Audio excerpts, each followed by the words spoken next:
is OverDrive with Hayes, Noodles, and the O-Dog on TSN 1050.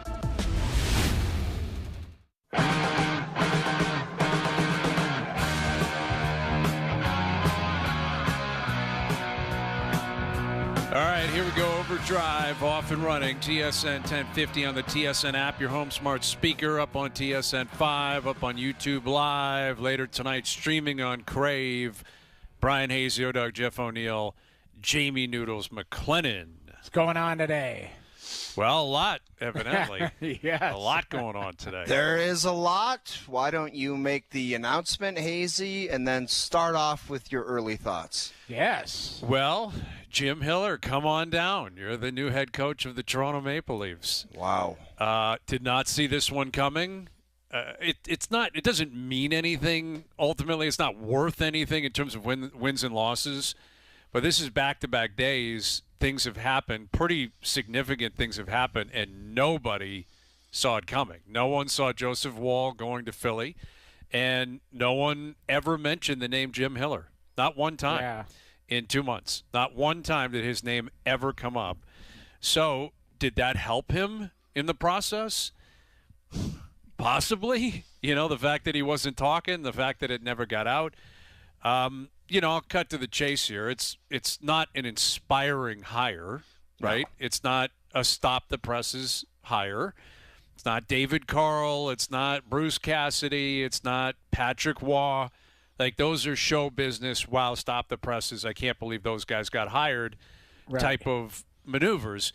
Jim Hiller has been an assistant coach his whole career, short of interim basis in L.A. when Todd McClellan got pushed out, and then a couple of years there, after he got pushed out. So I'm very curious to see what it looks like as a head coach. Seems like a really likable guy. Again, not worth anything for wins and losses. Doesn't mean anything for wins and losses. Seems like a very likable guy. But a couple things that stood out to me, and allow you guys to take the floor before I get to all of these. Right. But what appears to be pretty consistent is the viewpoint from up top with the Leafs, go with the unconventional move. Like, whatever you think the Leafs in the past would have done, do the opposite. Opposite George. That's Chaika being hired, and I would argue that's Jim Hiller being hired. And I will say the same thing about John Chaika being hired. And people, it was an underwhelming hire, John Chaika, okay? No one else from everyone I've talked to would even remotely have come close to hiring John Chaika. Not a hot take, fact, because it doesn't take much to ask around and find out about that. But like I said earlier, months ago, there's no sense of freaking out about it. We don't know the guy, and we'll see the body of work that he puts together. And the same goes for this coach, Jim Hiller. It's an underwhelming hire. People aren't like, oh, my God, they got the – and when you say that, I think John Chaika came out and said this is the best hire for where we're at right now, it really doesn't make sense, because it's almost like when you're dating somebody and you got this checklist where it's like, oh, yeah, he wears good jeans, he's got a nice car, but you don't really, love the guy. Like, this guy, he might have analytics, defensive zone, whatever, but he's never won. Isn't that the most important thing? He might check this box and that one, but there's no winning involved here. So I don't know how you could say he's the best guy for the job. Seems like a great guy. Every interaction I've ever had with him, very nice. But there's just, to say that he's the best guy for the job right now, and Craig Button said it all the time about your coach, whatever position you're in, coaching, elite coaching is important regardless of what phase your team is in. I just don't know how you can say that this is the best guy. And it's either, they're outside the box or they're not blowing money, or a combination of both. Too. There's definitely the possibility. Like, Jim Hiller would not have been leaning into them the way Bruce Cassidy would. No, he is not asking for $4.5 million a year. Yeah, no, he's not. But, you made a point there, and I think we got to shine a light on that. What John Chaika said, the best choice for right now. I would love to know for where this team, they believe this team is at. I would love to know in a candid moment, we're not going to get it, but what do you believe this team is right now? Where do you think you're taking it this year and into the next year and that? Like, that's because that's the words. Like, okay, he's the best coach for the team right now. On the phase of a retool? Well, exactly. How would you define where they are, Noodles? That's kind of what I was going with, Brian. Well, we don't know. I know. I'm just saying, like, let's let this all play out and see how this all unfolds, all the moves, everything. You're right. Jim Hiller may not have popped off the page. I'll be honest, Jay Woodcroft was a guy I was expecting because Jay Woodcroft has worked with young players like we saw in Anaheim and star players like we saw in Edmonton. So, he kind of had a little bit of both. I know he's got an analytic background. He's a smart guy. He's, up-tempo, offensive-minded, but really, kind of sharp. Jim Hiller has a defensive system, yes. And you look at his body of work in L.A., the first thing that jumped off the page for me, and this is a negative thing, but because I don't want to be negative about Jim, do you remember he had that goaltender challenge? That was a series-changing goaltender challenge against the Edmonton Oilers. Edmonton, yeah. Yeah. But, I don't know if we would have made it or not, but that he had a couple, first-round losses, obviously, to Edmonton, but it was more about, his team, whether he had a good team and he was able to make the playoffs or not. He's been here in Toronto, too. This is the other thing, guys. I think that is what really might be the answer to this question. Like, where are they in this? They are in a 2-year window with Austin Matthews, and it sounds like Matthews is a big fan of Jim Hiller, and Hiller was on Babcock's staff, and he ran the power play, and he ran the forwards. Who's that? That's the big guy. That's Austin Matthews. That's his wheelhouse. That's fair. That's what he's all about. And I'm not suggesting that Matthews is the reason Hiller's here necessarily in terms of like him putting his hand up and saying, I love that guy, go hire him. I certainly don't think it hurts. I think, listen, Austin Matthews is a powerful guy. He's a power broker. I think it's very clear ownership down to Pelly, they want this guy around. They believe in the value of Matthews on the ice, off the ice, and they want to get him popping again. You look at last year. Yes, the wins and losses jump off the page. They were terrible. They were one of the worst teams in the league. But what also jumped off the page was Matthews just never got going. He never had pop. He never obviously scored anywhere close to the level that he has scored in his prime.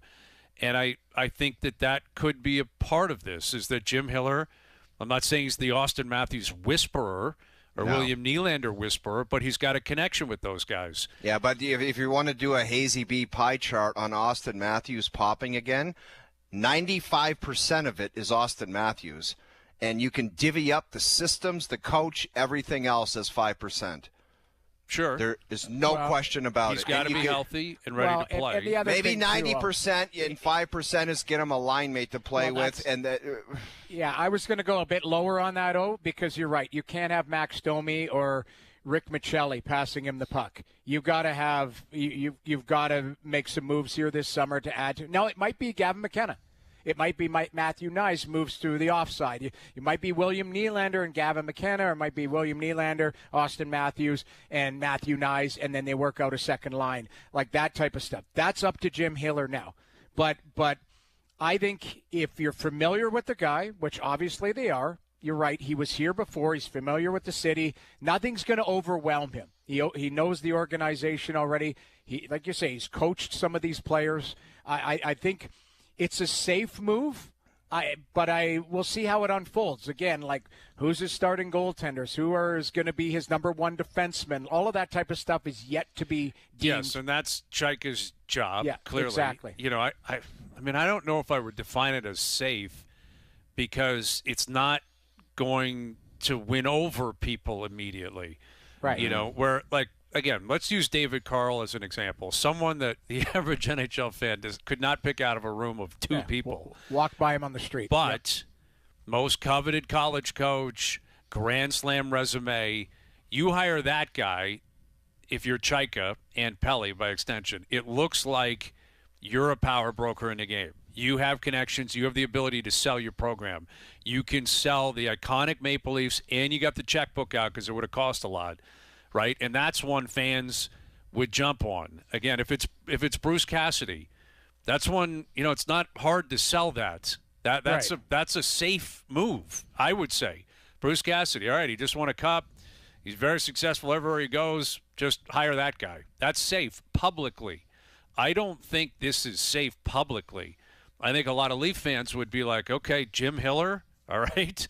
I don't think it's safe at all. I don't think it's safe at all. But let me finish. I think it might be safe for Chaika to make sure Chaika's got a say in the way things are going to play out. And that is where I think it is. I'm legitimately wondering if, and I don't know if we'll ever get access to this information, but if you hire Bruce Cassidy, he tells you to get out of his office. Yeah, Says, and don't ever question. They all say this: don't ever question me about the lineup.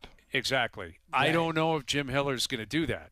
Like, it may be a scenario here where, again, I don't think Hiller had a ton of leverage to say I'm not taking the job, or I need a certain price tag, or I need a certain amount of autonomy. I don't know, but I wouldn't be surprised with this whole, the lineage up and down and chief of staff and analytics and how we all see the world. They're all going to see it the same way. And Hiller is known as a guy that is, heavily invested in analytics, and I know that's just an overly used term that, By the way, since when? It's a buzzword. Like, since when is he heavily invested in analytics? Oh, the guy's been an assistant coach. How would you know anyway? When the guy was an assistant coach, the Leafs had a policy where those guys were not allowed to publicly have anything, opinions, a presence. Yeah. How the hell would we know about what this guy's all about? I know, but I think to say that this guy's heavily involved in analytics. That's his reputation. As soon as John Chaika hired him, it's his reputation. I've never heard of the guy being connected to analytics. He probably when have you heard any assistant coach connected to anything? You know what I'm saying? Like, who knows about any assistant coaches in the NHL? The one thing the LA Kings have is a guy named Rob Volman, who, if he's their director of analytics, he's a friend of mine. I've known him for years. And if you look at it, he's a guy that has his kind of thumbprint on all the LA Kings, doings behind the scenes.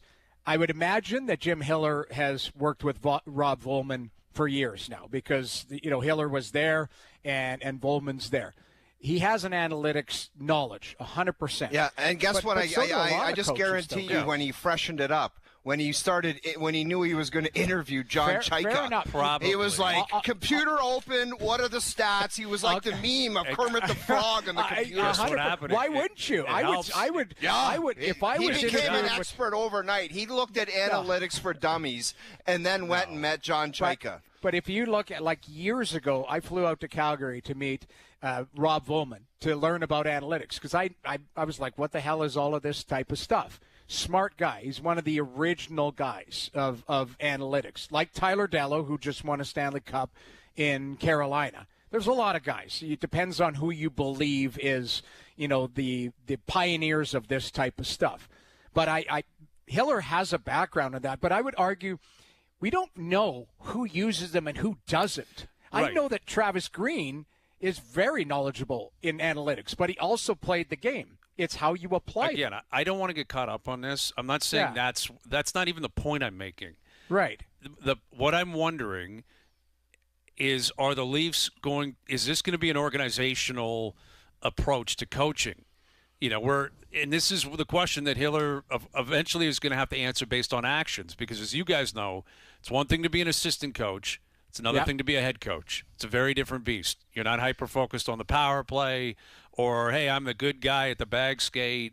I don't have to sit down with the guy when he's pissed off because he's not playing. Being a head coach is very different. But you look at the way baseball works. You look at the way soccer works now. And we know it's around in the game. Hey, this is the lineup we should be using. This is the style of play we should be using. This is something you got to consider when this team's in town because they play this way. That's what I'm wondering here with Hiller, and I wouldn't be surprised if Chaika was enticed by that.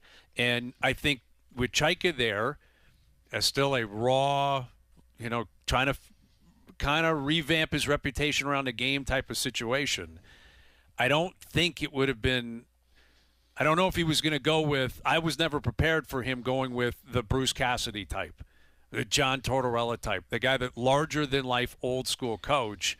Right. But I also don't think he was going to go with someone that was so raw, like a coach out of junior or maybe college that you haven't heard of before, where people are going to question exactly what that relationship looks like.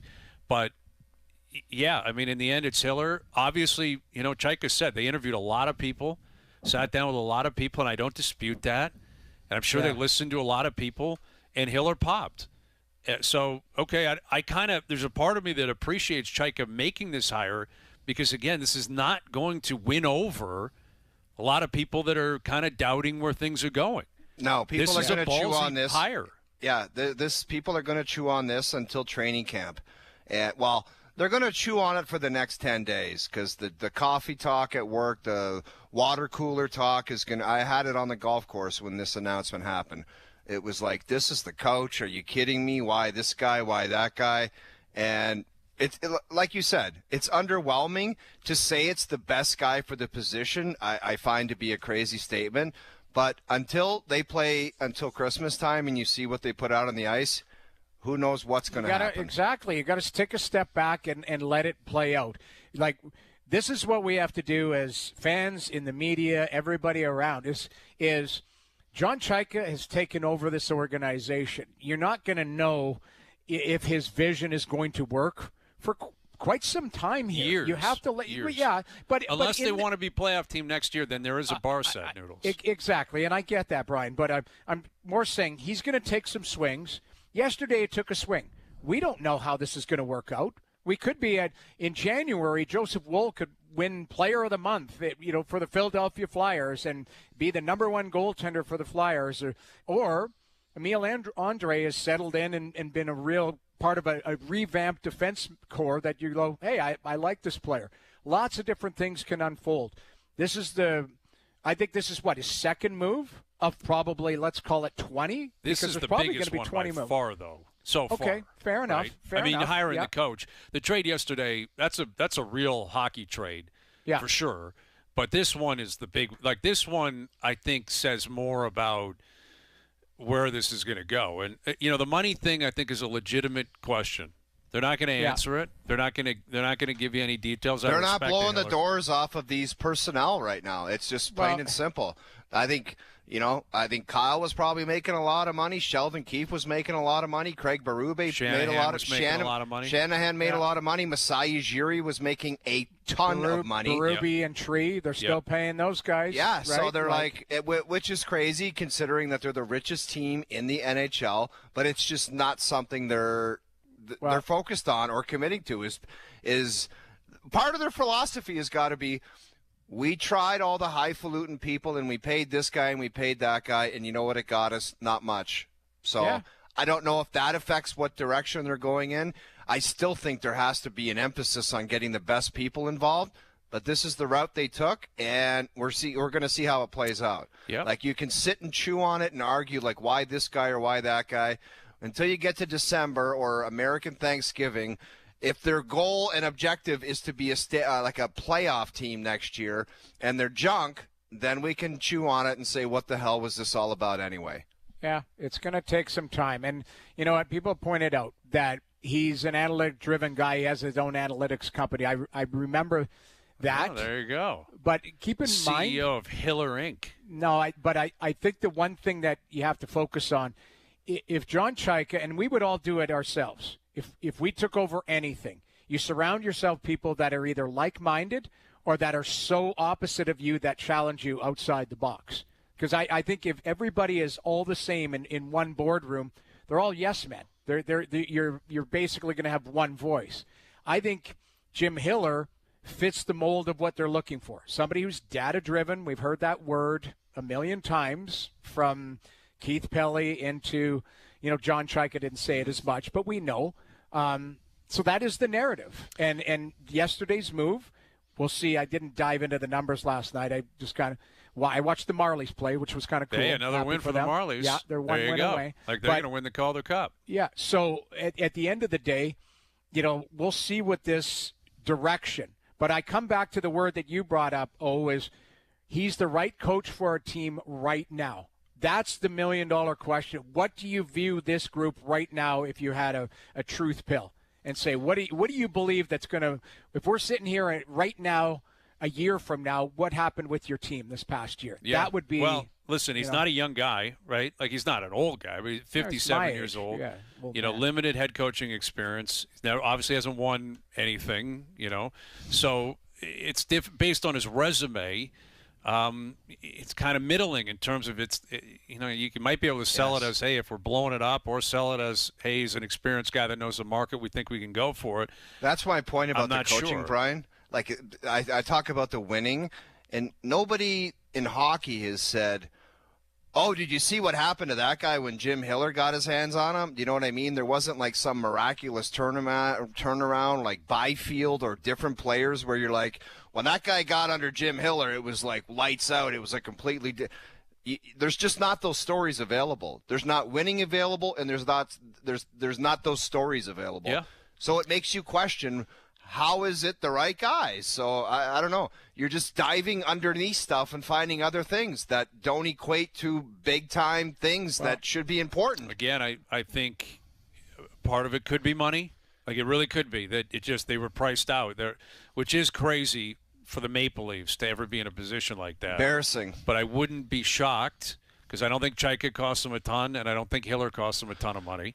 And again, it may be that there is a philosophy there.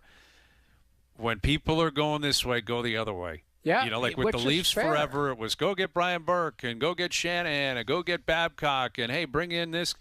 And they have shocked the world twice. Whether it works or not, we have no idea. But these are two shocking hires in 2 months, John Chaika and Jim Hiller. Yeah, it doesn't mean they're bad people. Doesn't mean they're not like smart hockey people. Doesn't mean it can't work. I'm not predicting that I'm just saying these are the kind of hires, with all the respect, you would see in Columbus, in Buffalo. Dude, don't start bringing up other organizations. No, that's the Buffalo reality, finished first in the division. Okay? Okay? The point I'm making is not like this is the Toronto Maple Leafs. There has always been a come get it. Who wants it, right? You're going to leave your job. You're going to come here. We get the most money. Yes. We're beating this team out for that guy. That's always been their approach. And again, for 60 years, it hasn't done anything for them. Yeah. Right. It's almost like you talk about people in organizations, whether it be a GM, a coach, who are considered like closers. They come in and it's almost like if you look at these two hires and you weren't in the know, that you would think that they were going to be in some kind of like messy stage where they got to put some patchwork together for a couple years, and they brought in these two guys. That's the way you would think about it. It depends on what direction. I come back to it, what direction they're going to go. It could be messy for a couple years, though, if they decide that they're going to retool and they don't have their 2 first-round picks. It's already year one of messy. Yeah, it's already year one of messy. So this year was messy. Okay, so let's see how they dig out or what direction they take. Again, if it's underwhelming, I look back to it. Not everything has to be the sexy pick. Yep, it's the right. pick that they believe is the best fit for their vision right now. Dan Muse, people didn't know who Dan Muse was. I guarantee you, OverDrive Pittsburgh was like, who's this guy? Yep, you're absolutely right. And it worked out. Pittsburgh was very happy with him. He's a terrific coach that might have won Coach of the Year this year. 100% Noodles. And I think I keep coming back to it, John Chaika he's pretty bold. Like, I don't think he cares about what anyone thinks. And I think that's important because, it's easy for everyone to say, wait a minute, and I'm genuinely curious what it means for the first overall pick. Like, I think if he believes someone not named McKenna is the best player, that's who they will take. I think Chaika has the courage to do that because I think the easy play here would have been try to get Cassidy, maybe Woodcroft. That's the guy played with McDavid, offensive guy. See, people know him up here. That would have been the easy play. This was not. This was not the easy play. Matthew Nyes, his name's out there. That one, a lot of Leaf fans are anxious about that. He's a fan favorite. People really like him for obvious reasons. He might flip him. He may take Stenberg or Chase Reed with the first pick. I think you got to brace for impact with Chaika. I don't think he cares. And I don't think that's that a I bad have quality. a ton of respect for. I don't think that's a bad quality. No, I have a ton of respect for that. Ton If of you're it. like, if it's just like I get paid to do this job and I really don't care about the media, I don't care about what those three bozos on this show say. Yeah. I'm doing it, and I got a ton of respect for that. So do I. It takes Whether it works out, that's another thing, and that's Well, where we that's- come into play. Listen, when we're we going to get talk react about to it. everything that's in front of us. That's all we talk about today. It's Well, a new coach, and we'll see how it unfolds. Jonas was a part of the Zoom, which is a little bit different. They did a co-Zoom call today, and then they're doing the whole podium thing next week. But Jonas was asking questions, as he generally does. He will join us on this hiring, what he makes of the first two big moves of the Chaika era. And, we'll get into the Marner comments from a couple days ago with Jonas. And Peter Laviolette coming up on the show today. Also got U.S. Open picks. We got England playing tonight. They're making their World Cup debut. Canada in action tomorrow. OverDrive continues up on YouTube Live.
tomorrow. Canada is back On TSN 1050. Canada takes on Qatar at BC Place, Vancouver in their second match at the FIFA World Cup 2026. Coverage begins at 5 p.m. Hear it all on TSN 1050. The FIFA World Cup 2026 lives here.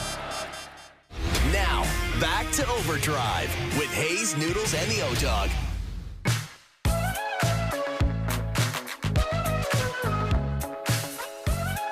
OverDrive continues, powered by FanDuel. We'll get to our best bets later this afternoon. Hit another footy parlay last night. I'm on fire right now. I am seeing your boy with the man pony. Erling Haaland. Oh, my He God. had 2 He's got snipes. 2 goals. Well, and Messi had a hat trick last night, and Mbappe scored yesterday, and England's up 1-0. Harry Kane scored on a penalty. So all the big boys, Yeah, stars are coming out. the stars have arrived. Did Portugal lose today? They tied. They tied. Another draw to the Congo. Lots of draws. Yeah, Dude, a lot of I'm draws. telling you, Stevie and company out in Vancouver with that water in behind them, they look like movie stars. Yeah, it's all of them. incredible. It is an incredible set vibe. The best set I've ever seen in all of television. By a mile. It's so by good. a mile. Like nothing else can come close to it, and they are just crushing it. They were talking about Messi and his brilliance last night. Guy's a hat trick for fun. Like for fun. He's just out there. Hat Dude, trick. I think the guy's 37 years old, Yes. too. Like 4 years ago, they were saying that's probably it. You know, this is the swan song for him. Let's see if they can win a World Cup. They did that. And now 4 years later, he's still the best player. It's crazy. Like the right? guy, he's going to win the Golden Boot likely. And Argentina is humming right now. You guys see that Scotland is in Boston waiting for their next match? Dude, they ran out of a Scottish beer. I'm not kidding. They're drinking Boston dry, the Yes. Scots. Dude, there's a beer. It's called like Tennent's or something. It's a Scottish beer. Doogie, look it up, whatever the beer's called. They ran out of it in Boston. Dude, they're running out of tough to Sam run out. Adams in Boston.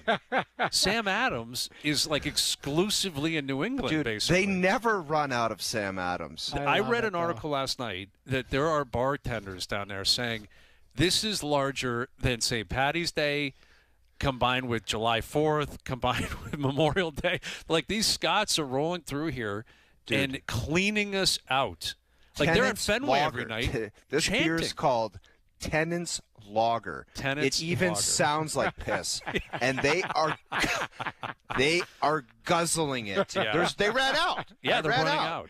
They're Yeah. importing it like probably by sea from Scotland. It is outrageous. It's just like they're at the game last night. They're chanting. The Jays are beating the Red Sox. You're just hearing Scottish people like belligerent at Fenway chanting. Yes, they don't Bunch even of know what goons. sporting is that. They're have pissed no their pants idea. drunk in the stands, and they don't even know where they Well, are. they won their first match, and they're starting to really feel it now. But the thing is about this expanded, amount of teams is there's more days in between games. So the Scottish fans, they're over here, and they're like, all right, I guess we're in Boston for like 5 days. Oh, my Dude, God. look And out, man. Trouble. Just tearing Big that time city trouble. apart. I Yeah, love they it. are really enjoying themselves. All right, here's our good friend Jonas Siegel from The Athletic joining us here on the Maple Toyota Hotline. Jonas, you were involved in the, what do you call that, like a co-Zoom today, I guess it was, with the GM, John Chaik, and the new hire, Jim Hiller. Give us your initial thoughts and reaction when you heard that Hiller got the job. So I was surprised, like you guys probably were, just because all the names, like the 55, 60, 75, 100 names, he never came up. I don't actually know why, because of the connection to Toronto. He had been a head coach, obviously, the past few years. I actually don't mind the move. I kind of like the move. I know he's not like the sexiest choice. I still think Bruce Cassidy was the best choice. I'm not quite clear if they actually tried to talk to him, if they could talk to him. But I think, like, you look at Hiller's track record in LA, it's not long, but they were a really good defensive team. And you look at the Leafs last year, that was their big issue. And even the year before that, they weren't good defensively. And if he can bring some of what he had in LA to Toronto, I like the idea of Jim Hiller, especially compared with some of the other candidates that we heard were being tossed around. Jonas, if the organization is going to say, and I know you just said you're a fan of the hire, not like you're okay with it, I guess you just mentioned, but Sure. Why is that? Because we just talked about there's not a winning pedigree. There's been no winning, or there's been no situations where it's like when that player went under Jim Hiller, he totally revamped his game, and look at what he did after that. So why exactly would he be the best person for this job right now? That's totally fair. I agree. Like, I don't disagree. But like, I think you look at his track record as an assistant coach. He was obviously an assistant with Barry Trotz on some of those Islanders teams that pretty well overachieved. Obviously, Trotz deserves tons of credit for that. And like, I don't know, like you go back to when they hired Craig Berube. If you look at coaches who win a Stanley Cup in one place and then go somewhere else, they almost never win. So like, I think Cassidy was the most qualified. I'm pretty certain of that. You look at his track record in Boston, his track record in Vegas. Again, like, if I had a choice, and I honestly, I wonder, like, were they willing to pay for Cassidy? Was that part of the equation given what's going on? Like, I have no idea. But I just look at like that short tenure. And again, like, it's not really long. It's like parts of 3 seasons in LA for Jim Hiller. They were strong defensively. They controlled play. I don't know, like, and you look at the connection, obviously, to the players, a couple of the players, the key players here, William Nylander and Austin Matthews, that connection is there. And it's just like, who else? Like, if they were going to hire Patrick Waugh, like, I don't think I would have been able to understand that. I don't know, like, you just look at what's out there besides Bruce Cassidy. Like, Joe Pavelski's never coached in the NHL. I don't know. Like, of all the choices besides Bruce Cassidy, like, I can kind of see the logic with this one. Do you not agree? Yeah, no, that's valid for sure. I mean, like, Waugh has as much NHL experience as Hiller. He's more bombastic. He's louder. He's more of a personality. Jay Woodcroft, I would say would be similar. He's got more history playing, coaching with superstars. But, when you phrase it that way, that makes sense. Go ahead, Noodles. So, Jonas, I just wanted to follow on the Cassidy. It sounds like out of Vegas that Vegas is going to give Cassidy kind of on a case-by-case situation. Now, Chaika kind of sidestepped whether they asked or not. Yeah, and you asked that question. Well, yeah, Jonas. so what did you make of that? That's where I saw that. I honestly, like, didn't actually think, like, what could he say? Like, was he actually going to say, yeah, we thought about Bruce Cassidy and we just didn't think, like, he was a good fit? Like, I don't know that you could say that. I guess I shouldn't have been surprised that he didn't actually answer the question. But, if he was able to talk to one team, who is that team? Like, is there another team that we're not thinking of that already has a coach? Like, I just don't get it. And if the timeline wasn't a thing and it shouldn't have been a thing, like, why not just wait a little while longer for the opportunity to see if there's a fit? And like, I wrote about this last week that I think Bruce Cassidy was open to at least talking to the Leafs and seeing if there was a fit. So I don't know. Like, I don't know. I asked, he didn't answer. He kind of just pivoted into why they chose Jim Hiller. But that's something, like, if this doesn't work out, we'll look back on and be like, like, Bruce Cassidy was just like sitting right there. Why did they not hire him? He is the most qualified. He remains the most qualified, but obviously they decided not to pursue that. Jonas, before Brian asks the next question, I'd like to know why you went from the buildings to under the tree, like the meme, the Bart Simpson meme. I didn't want to get hit by a car. Okay, go ahead, Brian. That's reasonable. I'm out in the streets. All right, All I right, know. man. That's it. You're a beat reporter, man. You're probably chasing down Jim Hiller somewhere in Toronto. Yeah, I love it. With Jonas Siegel, the Maple Leafs hiring Jim Hiller as their head coach today. Where do you think his relationship with Austin Matthews comes into play? What is your understanding of their relationship? That's a good question. Like, he was asked about that today and mentioned, he didn't really get into it. He said they hadn't talked yet. I can't imagine that would be a conversation that they would have prior to him getting hired. But I don't know this, like, I haven't checked in on this yet. I can't imagine it hurts, just the past connection. The fact that, like, Austin Matthews started his career when Hiller was there as an assistant coach to Mike Babcock. Does it help? I don't know. But, like, if I'm Austin Matthews and I look at my past relationship with him, I look at his history, again, like, really brief in LA, you can look at it and be like, this is a coach who was able to coach defense, was able to coach his team into possessing the puck, controlling play. Like, if I'm Austin Matthews, I like this hire, but we need to see what they do with the roster. Like, I don't know how you guys felt about that trade yesterday, but if I'm him, I know personally, like, I don't totally understand the logic behind that one. And like, what are they going to do with some of the cap space that they have? Who are they going to sign in free agency? Like, there's so much. Are they going to trade Matthew Nyes? Like, there's so much still to be determined that if I'm Austin Matthews, like, I'm kind of just waiting and seeing exactly what this looks like.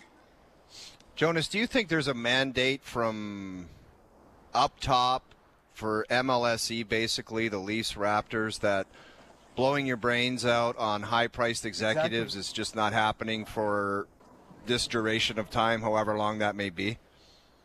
It 100% feels that way, doesn't it? Like, all we can do is look at the evidence. They had a president with the Raptors, Masai Ujiri. They got rid of him. They didn't replace him. Bobby Webster just, internally was promoted. We had a president here with the Leafs. He was dismissed, 2024. He wasn't replaced. So you can only kind of connect the dots and be like, well, do they want to have presidents in place? And if so, if not, why? And you just look at some of the cost cutting that's gone on within Rogers and that's gone on within the Leafs, and you have to assume that it's part of it. And like, honestly, like, to bring it back to Cassidy, like, I'm left to wonder, was that part of the equation with Cassidy too? Because obviously with his credentials, I would assume he is going to cost more than Jim Hiller. So is that part of it too? Like, I don't know, like, I can't look away from some of what we've seen here the last few years in terms of the cost cutting and not wonder if that's part of the equation. So, throughout the Zoom call today, Chaika said, he thought of the players. The players were in mind in terms of the hiring process. Hiller seemed to indicate, because a lot came up about his style of play in LA. At one point, he was playing a 1-3-1. It was like watching paint dry. It was just dreadful to watch. Terrible. He said that's not going to happen here effectively. And maybe that was because he didn't think he had the talent in LA. He had to do whatever he could to win. You were around the team daily last year. Did you get the impression that there was an issue in terms of, I don't want to say fun because this is pro sports and it's a job, but in terms of the general energy around the team, the atmosphere around the team, that maybe Jim Hiller could change that and that could factor into, one of the primary roles he's going to have with his team? Well, did you guys catch when he said, like, he thinks the most important thing, I don't know how he phrased it, but he basically said, like, a coach is the thing that he can control most is the spirit of the team, guiding the spirit of the team. Like, I thought that was kind of interesting just based on the way things went last year. But honestly, like, from the 2 years that Craig Berube was here, it really did seem like the players all liked him, like, personally. And that's why I always struggle with the players need to like the coach. They just need to respect the coach and buy into what he is trying to do. Because you never really felt that they didn't like Craig Berube, but everything that he was trying to get them to do wasn't working the entire year. And even, I know we argued about this many times the year before that, but like, it wasn't exactly working the year before that either, but they had amazing goaltending and a great power play. So like, when it works, it's okay. But when it stops working, it becomes harder to justify. And you could just see the energy level drain. And there were all these times last year, you guys remember it, we talked about it, where it was like, man, they just had a terrible loss. How are they going to respond? And then the next game was just like the same thing. And then it was the same thing. And they just had all these losing streaks and things happened that they never had before. So I don't know. Like, and so I'll be curious to see what it looks like with Jim Hiller if he implements a style of play that is not fun but is successful. Like, ultimately, you guys know players are going to be happy if you win. And if you're not winning, then they won't be happy. Not so happy. Yep. Right, Yeah. exactly. So, Jonas, what did you make of the trade yesterday? I would love to know what you think. I don't get it. Like, I think you make that trade if you are like absolutely sure that the two young guys that you have are A, going to be good next year, and B, going to be better in the long run than Joseph Wall. And I just don't know how you can make that case. Like, I don't know how you would know. Like, how could you possibly know that either of those guys is ready to play? So when his season was so much on the line, when they are trying to get back into the playoffs, when they are trying to keep Austin Matthews happy, I don't understand how you just get rid of the goalie who is your best, most reliable. And is he reliable in like a great sense of the word? No. But compared to everything else that you have, he is. So like, I I just don't get it. I understand the cap space thing. I understand that they added a defenseman. They have tons of cap space. There are opportunities to add defensemen in free agency. I just don't get it.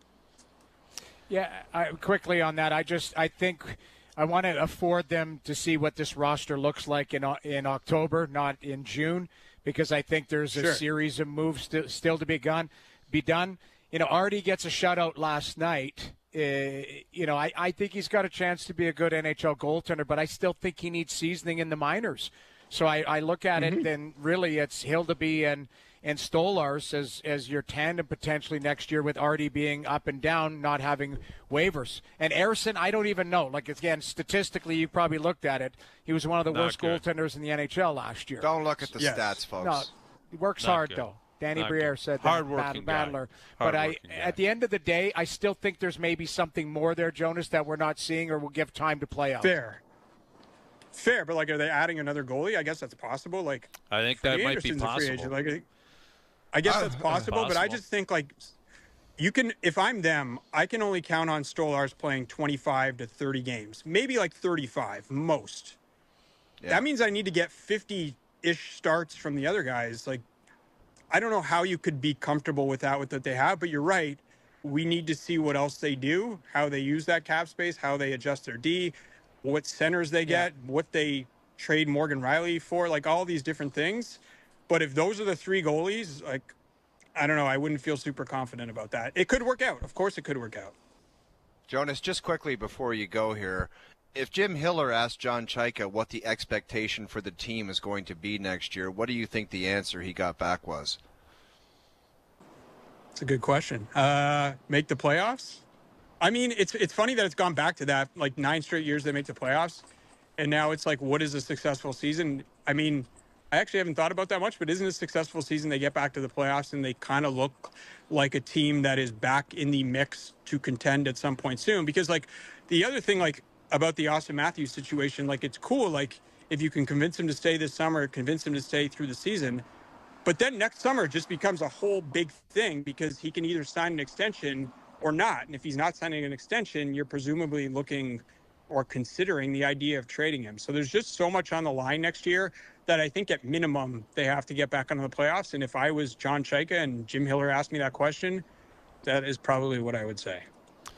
All right, Jonas. Good stuff, buddy. Thank you for doing this. We'll do it again soon. See you, fellas. There's Jonas Siegel joining us here on the Maple Toyota Hotline.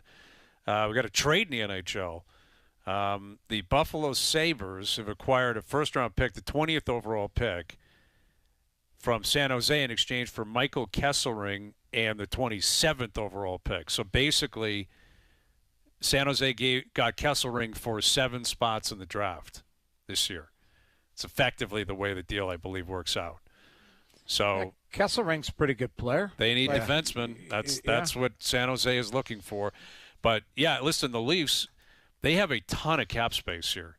A lot of cap space. And if they're going to trade Nyes, which I don't know if they will or not, that's $7.5, I believe, $8 million. There could be a ton of change here. I wouldn't be shocked if they brought in a different goalie, for this year. That it's not Stolarz and Hildeby. That they maybe trade Stolarz too, or trade Hildeby and bring in Careful what you wish for as far as change.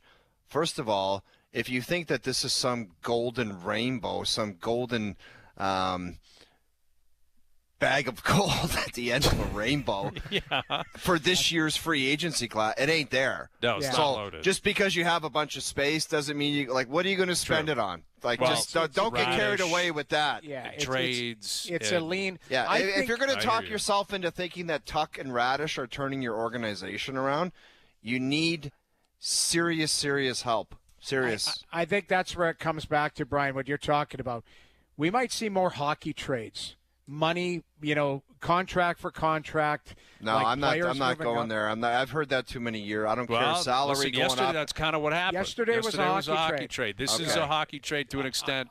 San Jose and Buffalo. I think we are going to see hockey trades because what you just said, the UFA class is not a primo class right now and on that's paper. Kind of what Danny Briere even said yesterday. Pot of gold at the end of the rainbow is how I phrased it. Yeah, Peter Laviolette in 15, U.S. Open picks, role play, overdrive continues, TSN 1050 and on TSN 5.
Now, back to Overdrive with Hayes, Noodles, and the O-Dog.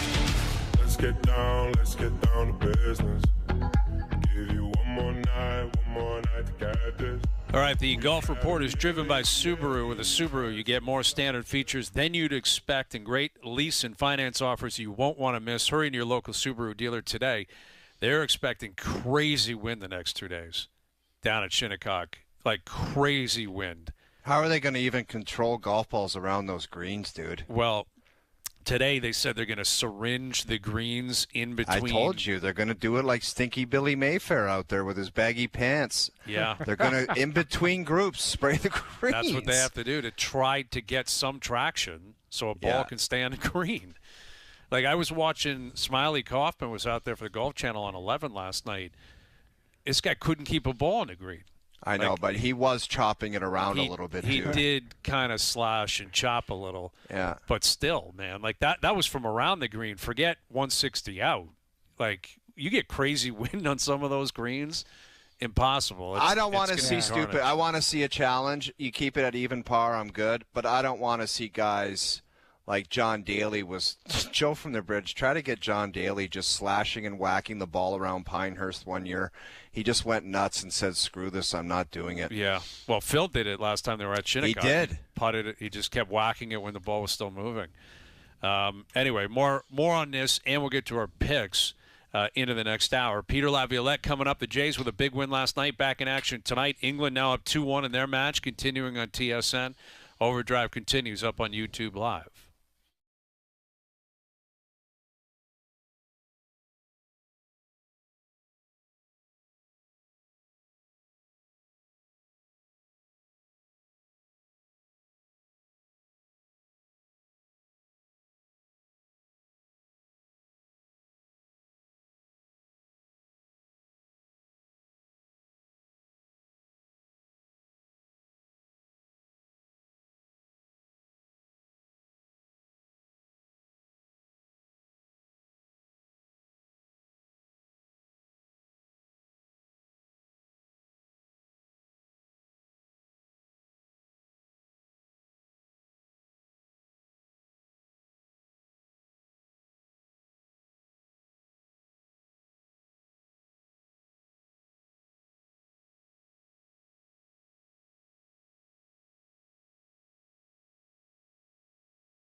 U.S. Open on TSN and TSN Plus. This is OverDrive with Hayes, Noodles, and the O-Dog on TSN 1050.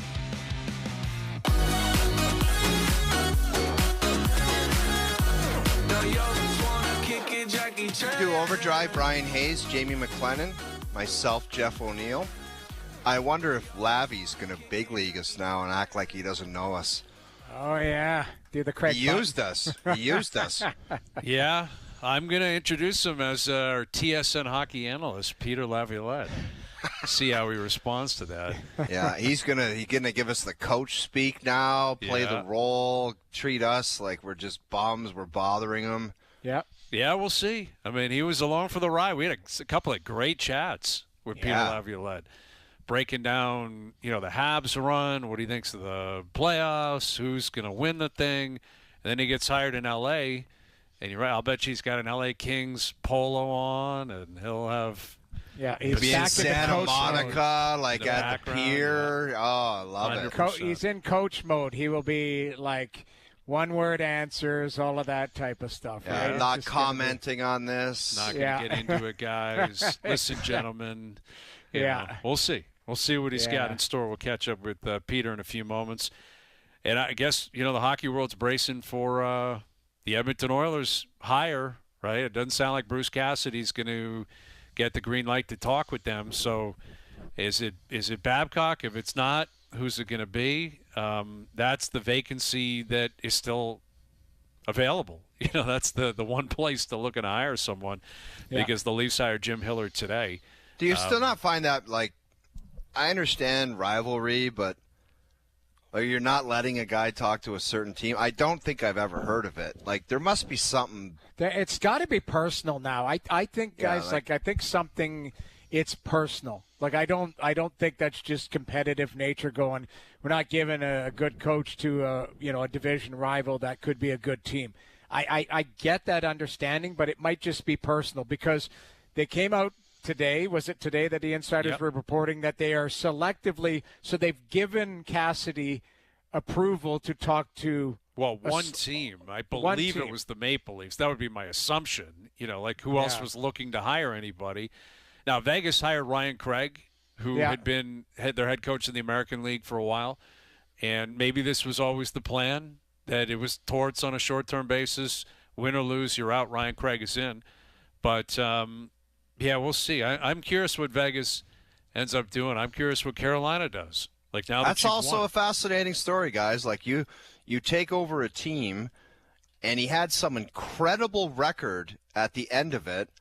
It's what is it, 17-3 or something under Torts? I don't know what it was, but in the regulars, it was crazy good. Takes them to the finals, and then it's thanks, but don't they used him as a rental. He was a Jamie, rental. That's it. Sometimes when a guy takes over and wins around, you're like, you got to have this guy back. Get to the playoffs, they get the job. But here's the thing, guys. Yeah. This is where I keep coming back to this. This organization worries about today. That's it. It's not sentimental. Hey, this guy took us. In their mind, they didn't win the Stanley Cup. So what they're trying to do, if you're Vegas, trying to win it next year. It's not sentimental. Hey, this guy played well for me, and I should sign him to a 3-year deal or whatever. It is. They deem that it was a short-term fix to wake their group up. Now it's on to Ryan Craig, and it's the next guy. And I just somehow, I know it's cutthroat, but you kind of got to admire it. I don't dispute that. I don't dispute that. On a different front, Max Scherzer's on the 15-day IL right before he was about to start tonight with back spasms, and I just wonder. Is it the end of the line? Yeah, was it back spasms, or was it a conversation where, hey, I think your back is acting up and, you're not going to be pitching tonight? He's talking, and he said, he still believes in his stuff. I think a lot of it's mental, man. You guys are pro athletes. You gotta mentally believe you can do it. If you don't, you're toast. So he's trying to convince himself and everyone else. But that's one we'll get into later this hour. Scherzer was supposed to pitch tonight, and he's not. His ERA's over 10. I don't know if we're going to see him again. Bieber, not a great eh? rehab start today, but when Bieber's healthy, he's pitching. He's coming up, and he's going to play. Yeah. So more on that later in the hour. We got some role play level of concern. Might have to play the role of, if you're a brewer in the Boston area, are you going to survive the week with Scotland in town? We'll get to that later this hour. Yeah. But we got a guy on the line. He was an analyst for a while. He was a colleague of ours. He was our buddy. 2 weeks ago, buddy. he was our colleague. He was a colleague of ours. He's going to have a scowl on now. He's going to hate our guts. Here's the new head coach of the LA Kings. Here's Peter Laviolette. How you doing? I was O-Dog's apprentice. You know what I mean? I was just learning from all I was doing was learning from the master. That's It's right. it's like full circle, O-Dog. You know what I mean? Like 20 years later, you're in the room, and now I'm just here taking you in and just trying to be better. Just trying to be better. Before we ask you anything, Lavi, like, have you done this yet? Like, what's it like looking for a house in Los Angeles, man? That's got to be pretty sick. Until you look at the price. It's tough. Like, I've never rented. You know what I mean? I've always kind of just bought and, worked my way through it depending on my kids and schools and whatever. And I think every time I've done it, I've come out on the good side of it. And so I feel like I saved that rent money and didn't waste it. You know what I mean? And so I'm looking at the price of houses. I got my house down here in Florida and stuff too. I'm looking at the price of houses and, $4 million and it buys you nothing. Not that I can afford $4 million, you know what I mean? But like it buys you nothing. And so you got to get up into $5 or $6 million to get a 3-bedroom, 2,200 square foot house. And I'm like, okay, let's look at the rentals. Let's look at the rental side of it. Yes. And so you go on the rental side of it, and for that same, kind of a townhousey look with a 2-car garage under, and then there's 2,200 square feet up there. It's going anywhere between $16,000 and $19,000 a month. Oh, and then come on, dude! I thought you were going to say 100. No, 1,600 gets you a tent. 1,600 gets you a tent at Kmart, and they'll let you only until the cops come and move you. But no, it's like $15,000 to $20,000 for 2,400 square feet, 3 bedrooms. My kids might come out and visit or whatever. I always tell my kids to fend for themselves, I think, and save a few bucks. Move into the tent.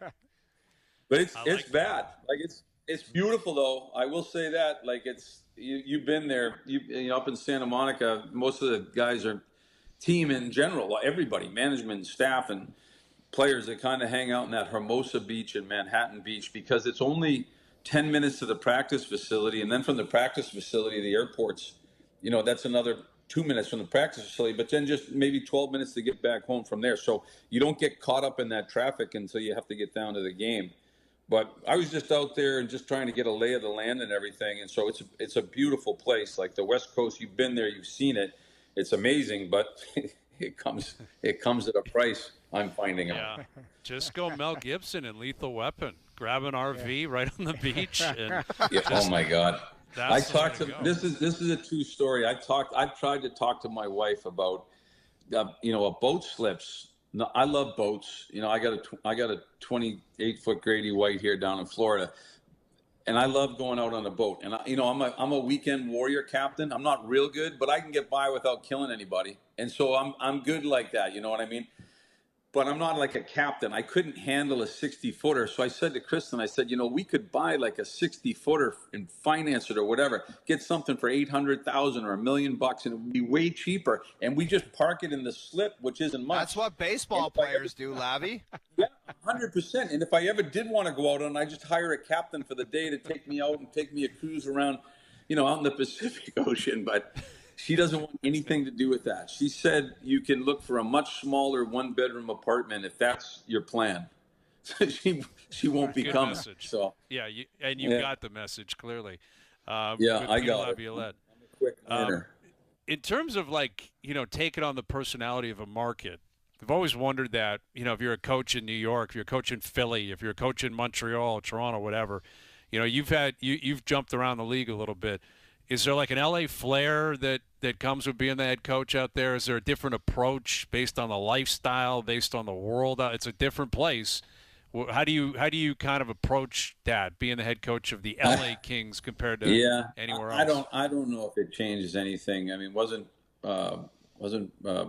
Was it Brian or Daryl? Wasn't one of the Sutters out here? Daryl Sutter, yeah. Daryl. Yeah, they're the Daryl Sutter. That's right. They're the farmers from up in Canada. Like I don't know if they took on the LA persona or lifestyle. I'm not sure that's my gig either. My fit, like I'm kind of a blue collar guy from Massachusetts, so I don't know if that works. I can tell you that every time I love going out to LA, it always had that big city feel. Like I came from MSG where there was always celebrities in the building, and it kind of gave it a big city feel inside of a big city. LA is the same way for me. It's got that market, and it's got that that star power that can get to a game if you can build a winning team, and that's kind of cool. I don't know if it's necessarily going to put me in a different suit or anything like that, but I always love going out there.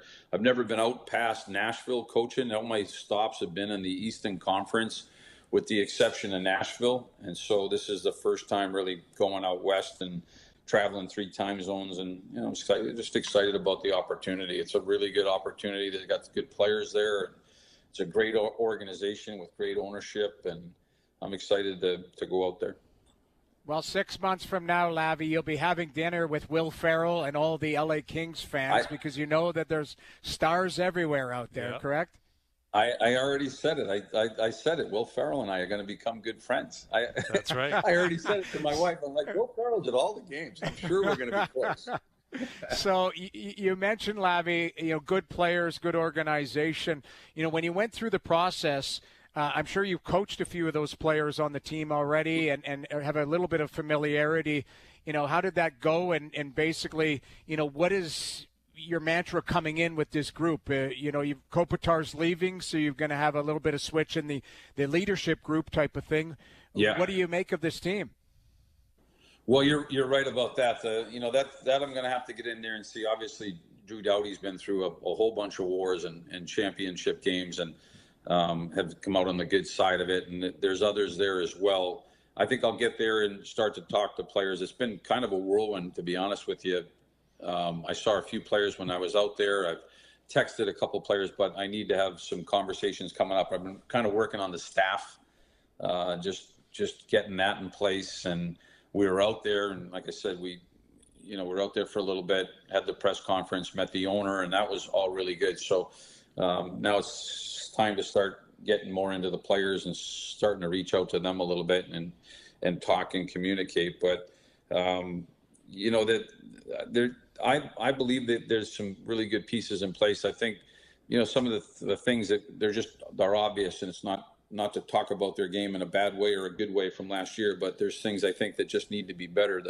The specialty teams, I think that when you pull numbers and if you can get a team that can get up into the top half, I even want to say top 10 and power play or penalty kill, that's going to help drive a team. Offensively, 5-on-5 contributions to try and drive the game in your way. I feel like that's a big part of it. And so there's room for improvement in some areas out there. And, coming back healthy, that you're right, losing a guy like Anze Kopitar is, that's a big loss. He was such a staple for that team for so many years and a great leader. And,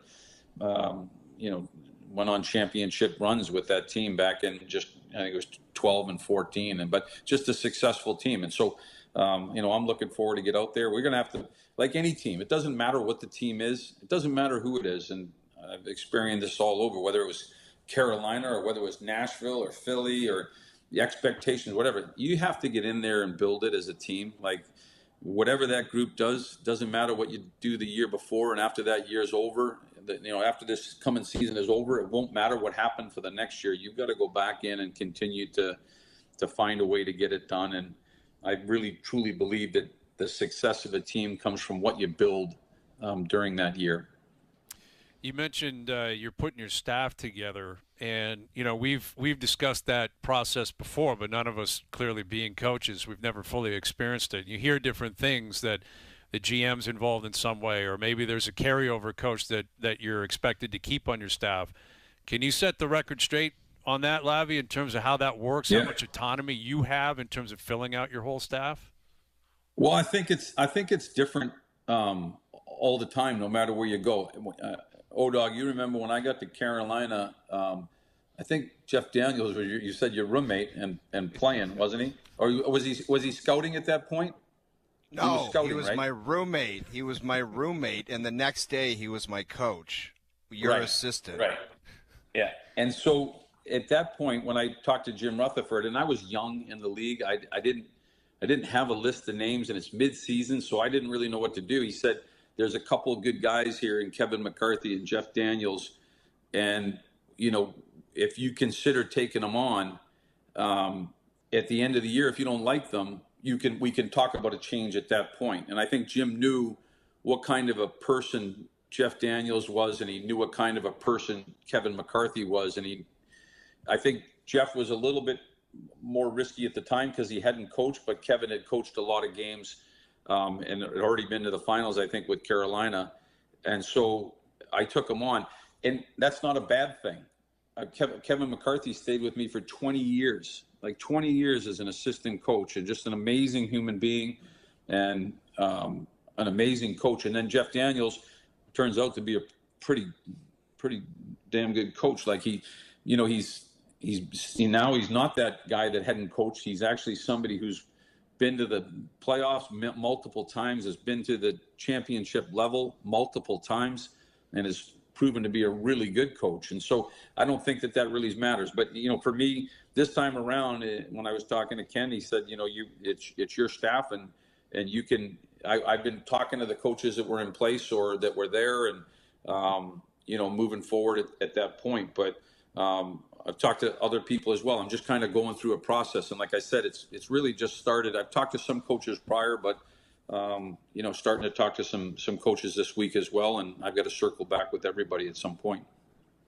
So Lavi, how does it work for you, Lavi, on this theme, like when you're interviewing for the job? Because there's a lot of different organizations are a lot more complex than they were 30 years ago. This guy wants to have input on the roster and what matchups and what combinations work. Like as far as you go, like does Lavi have the final say on the 23 guys that are dressing, or is there like input to what goes on with that? Yeah, I think for the most part, Jeff, that the coach has a heavy when it comes to those things like who's going to be the number one center, those decisions I think are the coaches. But just like a general manager, when he goes to sign a free agent or he goes to make a trade, my dealings there's always been some sort of communication, some more than others, and that depends on the general manager. I always feel like it works best when you're just communicating and going back the other way with that as well. That you're communicating with the general manager or the assistant general manager or the other coaches, whatever it might be. I feel like that's really important, and that's the best way to establish a good working relationship inside of an organization. So there's some things that I would want to do, but when talking with Ken in the conversations, he's like, this is your system, this is your staff, you put it together. And I talk to him about everything, and I give him updates along the way of coaches that I've talked to or systems that I want to play. And I guess at some point, right, he's got to put the faith in the coach that we're going to deliver a product on the ice that can be good. And I think you have to build that trust between a coach and a general manager. So you sound obviously excited, happy, ecstatic. You're in a great market. Were you at any point close to taking a job anywhere else, not named the LA Kings? Yeah, I mean, in all honesty, like I don't really like to talk too much when I have lots of friends that call and as things are going on, trying to get insight and scoops. But I was talking to a few teams, and they were. I feel like I was down the road a little bit with some teams, but not to get into any details about it. But this is the path that I chose, and I don't have any regrets about it. But there's always, I think, conversations, inside of an interviewing process. There could be more than one. There was more than one when I went to New York, but I just think those conversations are sometimes better kept between the general manager and the interviewing person. Yeah, sure. Well, if we ever get out to LA, we look forward to seeing where you're living and where you end up landing. It'll be a mansion. Yes, of course it will be. I'm up for the Winnebago. I think I'm going to go look in. I've been looking at some boats and slips and trying to push it to my wife, but now I think I'm going to go look at the Winnebago and see if I can find a parking lot. Love that idea. Love that idea. Right on the beach. They'll be very welcoming. I'm sure of it. It's beautiful out there. Like it is. Yeah. I agree.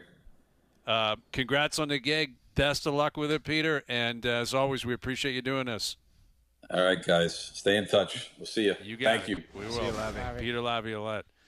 Head coach of the LA Kings. And transition there. Anze Kopitar has been the face of that team for 20 years. Yeah. And the captain, and I'd say I was about to say the greatest King ever. Does Gretzky hold that? Is it Kopitar? Lucky Luke. Might be Lucky Luke. Robitaille, O's best Doughty. buddy. Like, those are the four, Yeah. right? When Luke Robitaille, Gretzky's Mr. name's Riviera. involved, I think you kind of have to defer to him. Well, yeah, but I mean, He never won. Kopitar he didn't won have twice. the long. Yeah, Kopitar won. Johnny Quick won. Like they had those. What was it? 12 and 14. 2012 and 2014. Yep. Yeah, I guess you're right. When you're the captain and you won 2 Stanley Cups for the organization, even if the likes of Wayne Gretzky and Luc Robitaille, it's like you brought 2 championships, bunch of Selkies. Well, Maybe he is the best King. Gretzky put hockey on the map in the U.S. I mean, obviously it was there before, but you know what I mean. As far as, especially in L.A., he was the face for many years. Oh, but yeah. you're right. Winning means a lot, and that's what Kopitar did. Yeah, Like, he that's was the leader Kopitar. of those 2 teams. Marcel Dion. Let's not forget Marcel Dion for sure. Yeah, Rogie Dion. Vachon as well. Rogie. Hall of Fame goaltender Mr. there. Rogie Vachon. Yeah. Yeah, I would say Dion, Gretzky, Robitaille, Rob Blake was a great LA King. Yeah. And then you're talking Kopitar, Doughty. I mean, those are kind of that team's been around for a long time. Yeah. Like a long time. They've had some great players. Well, they have Darrell Evans is the color guy that in between the benches. If you God, look does him he up, wears some outfits, he's man. got some suits and he's jacked. You Really? should see it. Oh my God! Like we'll look him up. Like maybe come back with a few pictures of him. He is like he's gritty and he's jacked and he puts these. He's got these like loud, amazing suits and he's a great guy. And he was a star there in LA with the Kings. I think there's like a Miracle on Manchester, it's called, and Yes. he might have scored the comeback goal. Yeah, that was I think against it was Darrell Edmonton. Evans. That was Yeah, it was against Edmonton. Gretzky. Yeah, it was like Yeah, they were down like 8-7 5-0 or something going into the third period or something whatever it was. something crazy. But like Darrell Evans is there. They've got a real. Timmy Taylor, I think, was a captain back then. Was it They've Tim had a Taylor? few. The tool Dave man? Taylor. Dave Taylor. Dave Taylor. That's it. Dave yeah. Taylor. Yeah. Because he's the guy that I think fought Todd Gill when Wendell and McSorley were fighting. Yes, there is Darrell Evans there. Okay. He wears like that's just a nice That's suit. a bow tie. That's a Oh, Kenny he wears Rosenthal. bow ties all the time. Dude, but we're that talking is like so calm for that cat. He Yeah. brings out some he wears fictitious striped outfits. and like unreal suits. He's Okay. They've got a good setup there, but LA's a niche market, right? Like it's stars are there, Will Ferrell, Sylvester. Back in the day when they were winning, it was Sylvester Stallone, Pat Sajak. Oh, yeah. All of them Well, were in the Vanna, corner. I think, would be cruising around Vanna White sometimes. was in there. Vanna would have had the boys just go- breaking their necks and warm You up. go into LA, man. You were always watching. There's Darrell Evans. Oh, That's yeah, the look suit at that he suit. wearing. He is a beauty. That's an epic suit. Yeah. Okay. Great people there. Awesome. So you'll Well, like it yeah, there. there you go. Peter Laviolette. I knew he wasn't going to say, I have an interview with the Leafs and I was this close. Like, he just, I know people are going to say, ask him. He's not going to No, get I into was. it. I thought you meant Edmonton. Well, I I think was Edmonton should indicating have hired both. him. That's why I left Edmon- it open-ended. Anywhere you were kind of close, and I Eb- get Eb- the impression he might have had some choices. He might have had some options, Peter Laviolette. Absolutely. Yeah, he would have going. interviewed with Edmonton, Toronto, and it kind of got the sense that the Los Angeles Kings swooped in and said, "We're getting this Yeah. guy." Yeah, we want him. Yeah, Yeah, and we're not agreed. pissing around, and it probably wasn't even in person. He's in Tampa, in LA. They probably did a Zoom call and said, "We're hiring you." Yep. Yeah. Yep. Well, either way, I mean, they got a good coach. I'm sure a did. big fan. Yep, and he's a guy that he does really well right off the bat, right? He gets there and he makes an impact immediately. All right, role play coming up, best bets coming up, our U.S. Open picks as well. OverDrive continues up on YouTube Live.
TSN 1050.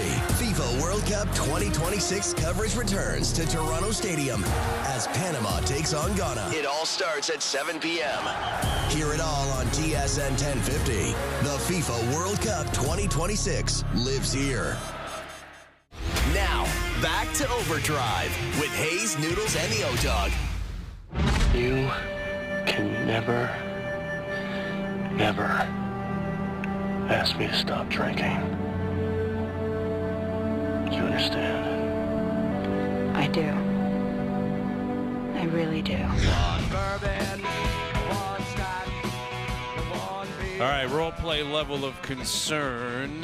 Haven't played this in a while, so always exciting stuff. Right, I'm a lot of very options. excited. It's been a long time for this one. It has been. I don't think we've played ever since we got a different level of concern from Stephen Caldwell. That's true. Right? Like Stevie gave us. Hang on a sec. I wasn't aware of this. We have a new one? I don't know if it was new because remember we asked him like, what's your drinking plan when you're at the World Cup? I can't remember what we asked him. Yeah, and he said just the water. Yeah, he gave us a different order. It wasn't, a few pints and a couple of whiskeys. But anyway, I think they're working out there every single day. They are in the grinder, man. But I still think they find a bit of time for a little. They'll find a day visit off onto in Robson Street around the corner there.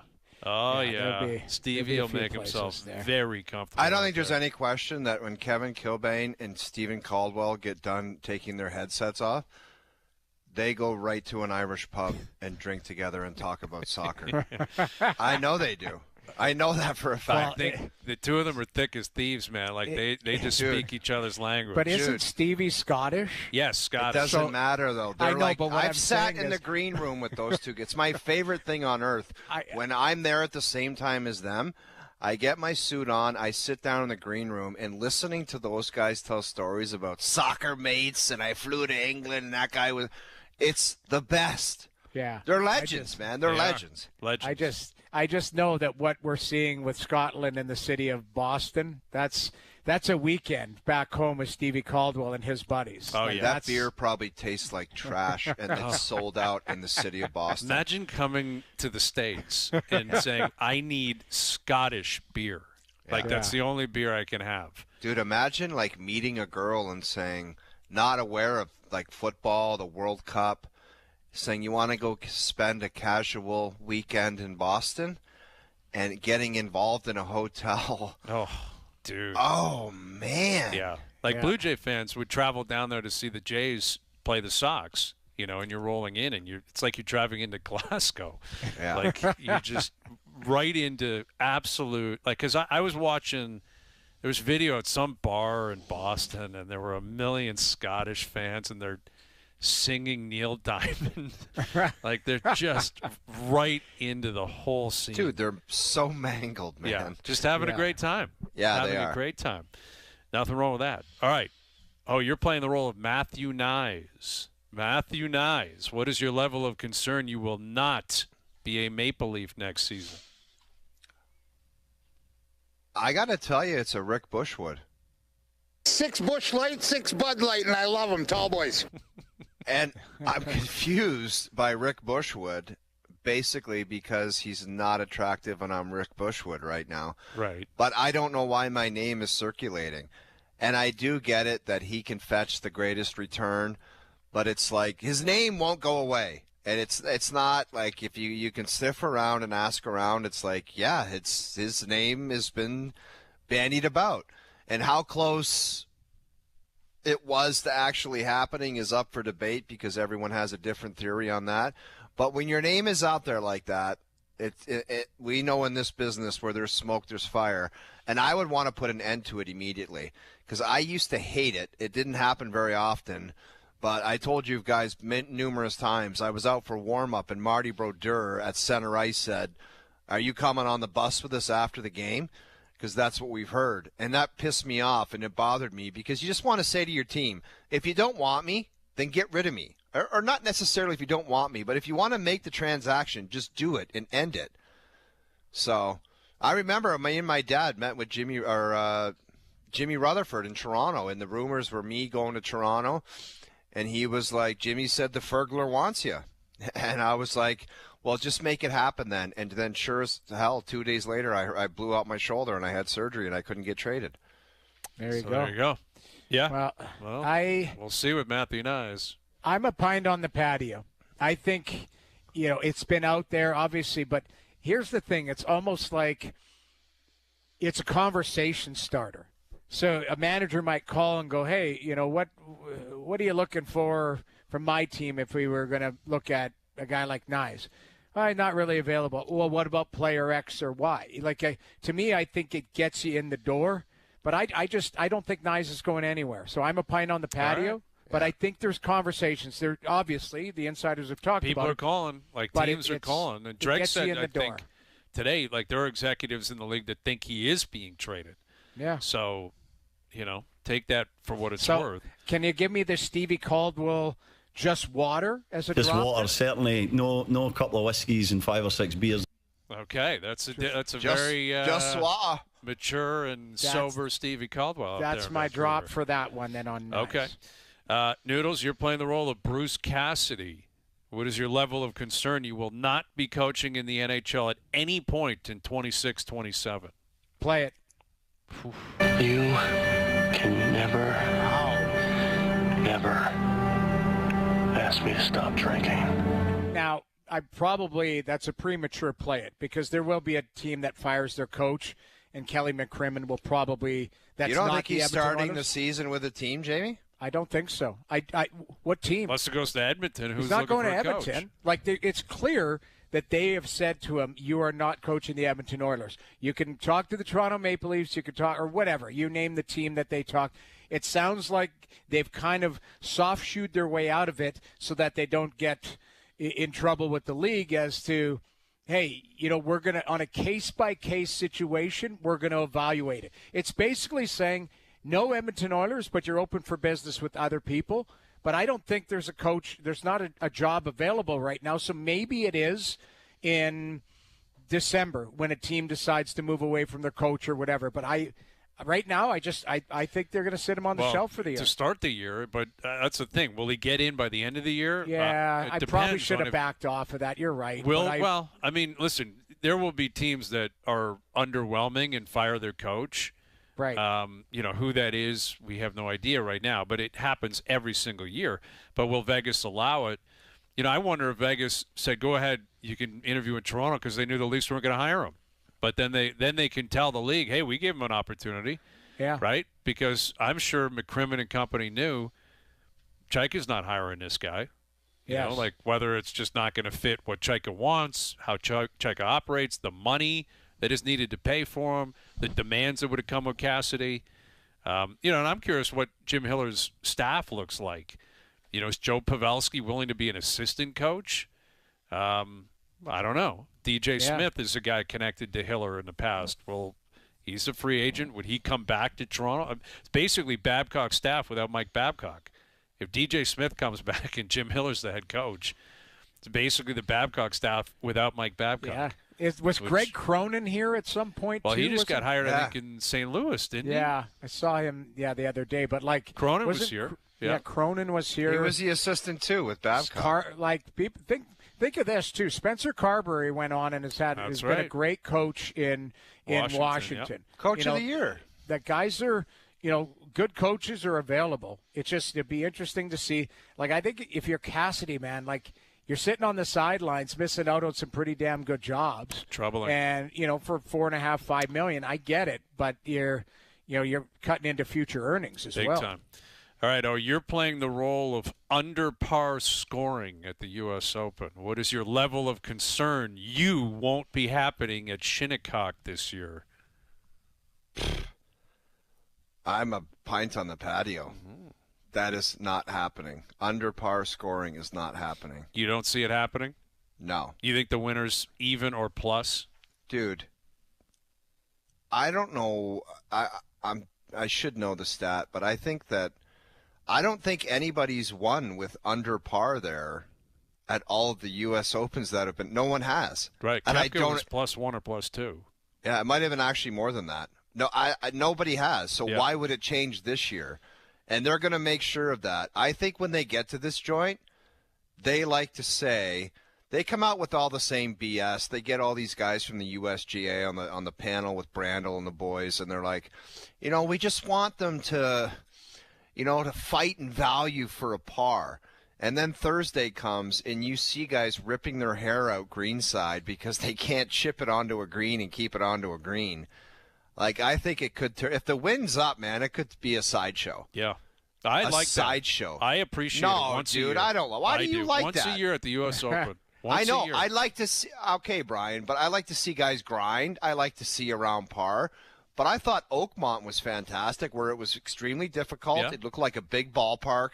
and there was some crazy pins, some crazy greens, but it wasn't like a gong show, you know? A gong show is a stretch. I mean, I don't think the winner's going to be 10 over par. Yeah. You know, like there's But guys I think you will want to score. seriously see a struggle. Like, you want to grind. I like the idea of like that's what the U.S. Open is. It's a grind. It's a long – listen, they've expanded the fairways since 2018. There's more fairways to hit than there were, 8 years ago.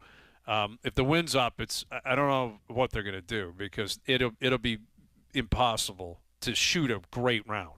Like someone will shoot 75 tomorrow and say, I thought I played great, like great golf, which is crazy. But the OverDrive PJ Picks brought to you by TaylorMade. Built better core to cover and performance seal with micro coating.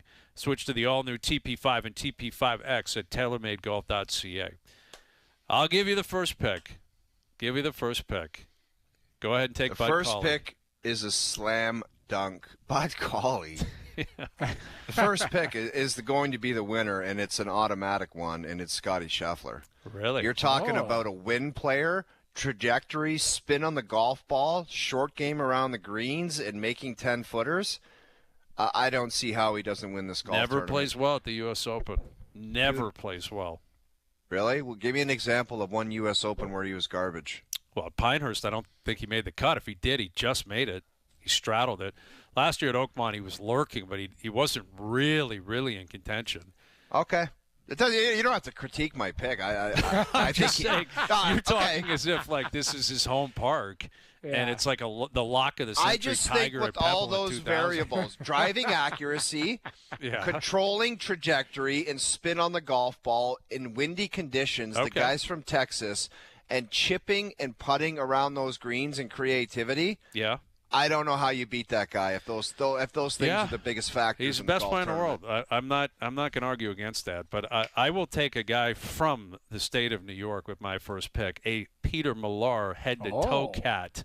Cameron Young is my pick, Mr. New York. You think he's ready for that jump? I do. I think the bigger the park, the better. I think he bombs the ball. I think he's on fire this year. He was right there at Augusta. I will take Cameron Young with my first pick. Well, that's a layup because I'll take Rory McIlroy. Yeah, and McIlroy's done very well at the U.S. Open. Now, he gets right there. Like at Pinehurst 2 years ago, he was right there. He finished back-to-back second, 23 and 24, I think it was. He always top tens there. It's a good pick. Maybe I should have taken McIlroy. That was probably stupid.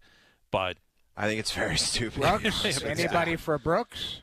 I worry about the injury, Noodles. That's my concern. Like he had to pull out of the Canadian Open last week. But he said he's going to go, though, right? He's going to play. He's going to fight through it. But it was a weird, funky injury the way you described it. I'm going to take John Rahm with my second pick, which I immediately hate, even though I just took it.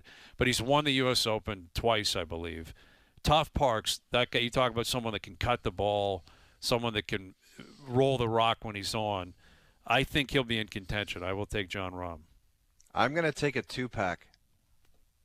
Okay. Size 17 Skechers. Rusty. Oh, Fitzy. That's greasy. Fitzy. Fits. Yeah, go ahead. Fits. And my second one is Tommy Ladd. Fleets.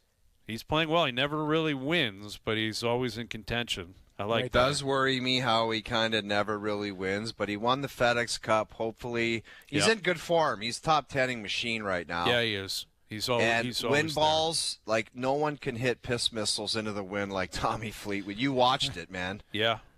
No, he's a machine. I mean, there's no disputing that. I don't love the way my board is starting to look here. I'm going to take Bryson. Some weird board. Oh my God, dude! I'll take Bryson. Do you know how much you torched me in the past for taking Bryson? But he wins at the U.S. Open. Like I torched you for taking him at Augusta because that's not where. Like this is literally where he wins. Pinehurst, Winged Foot. He's got two U.S. Opens. But this one here, I don't know. But I will say this: TaylorMade has made this guy a 7-degree QI4D. That apparently this guy's launching into outer space. Yeah. So who knows, man? But the thing is, if you get that thing going sideways out there, but we've always said that about Bryson at the U.S. Open, and he always just seems to stripe it. Yeah, bombs and gouges. I'll take Morikawa with my next pick. Morikawa? Yeah. I got 2 more if you want me to just throw them out there. I'm going 3 to throw more. one at you. I'm going to throw one at you. Go ahead. Captain America. I think he's going to have a Keegan big Bradley? week. Keegan Bradley's my last pick. Okay. I'm going to take Victor Hovland, who I've always loved. Victor Hovland. I'm also going to take Sam Burns and Patrick Reed. So I'll give you 2 more. Burnsy and Reed. Burns is playing really well right now. Really I'll well. take Xander, and I'll take Nikki Taylor. I need a Canadian. I like that. Very good. Very, very quality stuff. Xander out there, that's a good pick, man. He hasn't been great the last couple of years, though. OverDrive PJ Picks brought to you by TaylorMade. Built better, core to cover, and performance sealed with micro coating. Switch to the all-new TP5 and TP5X at TaylorMadeGolf.ca. Yeah, you got a pretty good team there. Dude, your Scheffler, team is McIlroy, so and trash. Fitzy. I can't believe I didn't take any of those guys. I think that's 1, 2, 3 in the world, isn't it? What's that?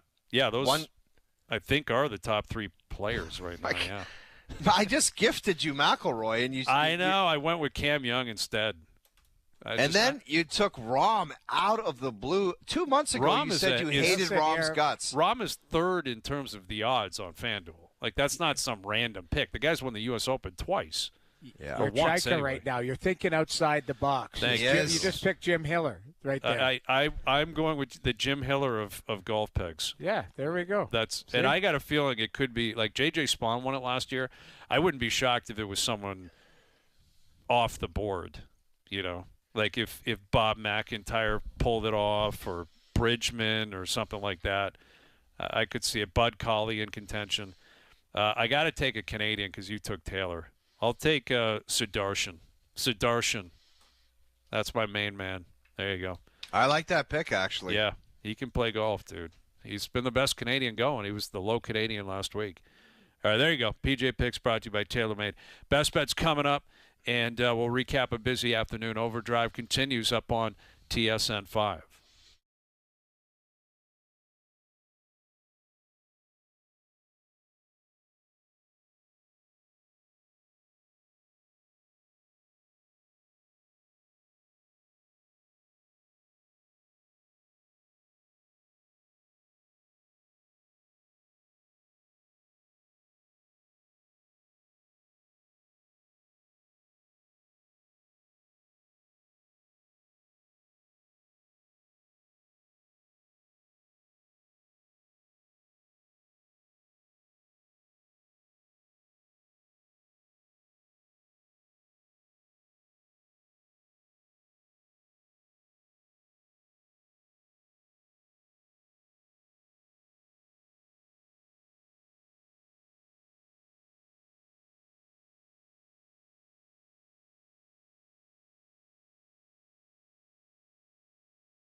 powered by FanDuel. Make your picks and assemble a same-game parlay in seconds on the FanDuel Sportsbook app.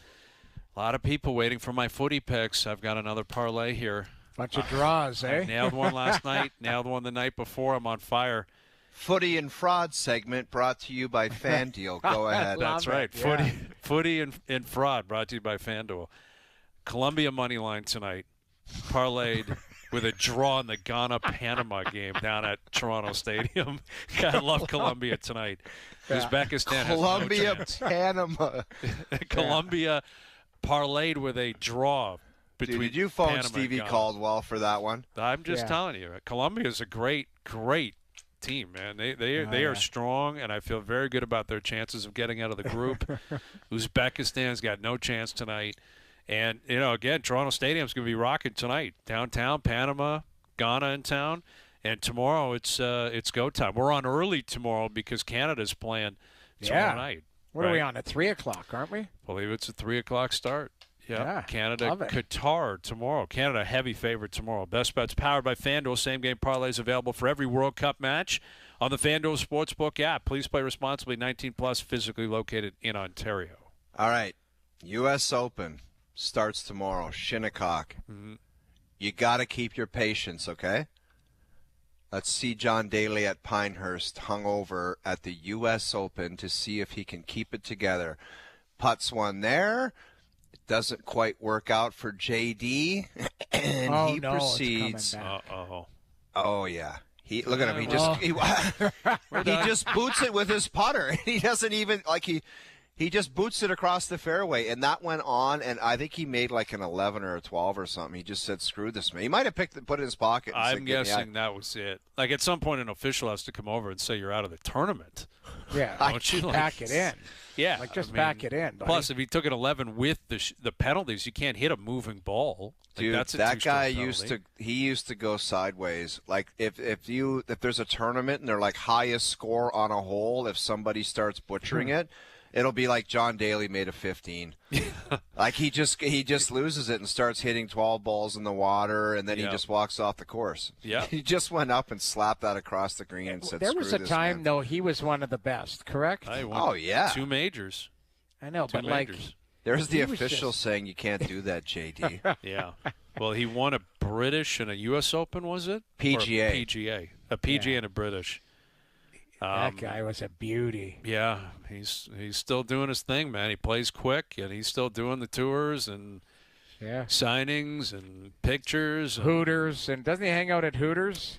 Generally, he's had he's got one of those things that a Winnebago. He's got a Winnebago, and he wheels around and opens up the side door and signs autographs and shuts it down and gets after it. Yeah, it's beauty. It's a pretty good life. All right, there you go.